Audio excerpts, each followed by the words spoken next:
Ποια είναι η γνώμη σου για την παγκέτα του σχολείου? Θέλουμε πολύ λεπτομεριώδης. Παγκέτα του σχολείου. Παγκέτα του σχολείου.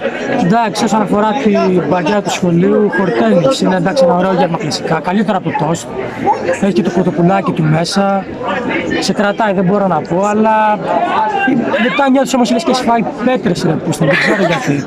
Γενικά ό,τι και να πάρεις από εδώ νιώθεις λίγο λες και... Γενικά για το κηλικείο του σχολείου, για πες μια γνώμη. Γνώμης, ναι. Πώς το Ωραίο, βλέπεις? ωραίο, δεν μπορώ να πω, ωραίο. Το κηλικείο του σχολείου. Καλό, Καλό. Ναι, Αξίζει. αξίζει. Χορταίνεις, καλές τιμές, ωραία πράγματα. Το Και τώρα, ωραία, και μια γνώμη για τα καπνιστήρια θέλουμε. Για πες. Καλά είναι, βαρετά, αλλά καλά είναι. Βαρετά. Έρχεσαι, καπνίζεις, πίνεις καφέ με την ισχύα σου, αλλά βαρετά. Μάλιστα, προτιμάς βόρειο ή ντεζαβού?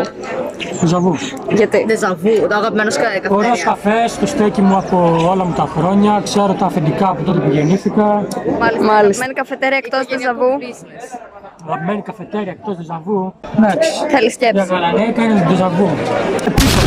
Πίκολο. Ωραία, σε ευχαριστούμε πάρα πολύ για τις γνώμες σου. Πραγματικά. Γεια σου. Θέλω να μας πεις γνώμη για περιστέρια. Συγγνώμη για περιστέρια, λοιπόν. Για περιστέρια με μπάστακα. Ναι. Σε κουτσουλάνε, σου γαμάνε τα ρούχα. Να πεθάνουν τώρα. Ωραία. Γνώμη για μπαγκέτα του σχολείου. Για παγιά του σχολείου. Πρόσεχε τι θα πεις. Για τον Μπούτσο. Γνώμη για τα περιστέρια. Περίμενε. Όχι αγόρι μου, Έχουμε σε εμάς δουλειά. απαντάς. Γνώμη για μπαγκέτα. Σε πιάνει είχε ήδη τρελό. Δεν, ποτέ ξανά. Ποτέ. Ωραία. Και τώρα θέλουμε μια γνώμη για τα καπνιστήρια εδώ για το χώρο. Εδώ. Πολλούς Λατίνους. Πολλούς βλάκες. Ναι. Δεν αξίζει, αλλά γαμάνα. Έχει ωραίο vibe. Οκ, μπρος.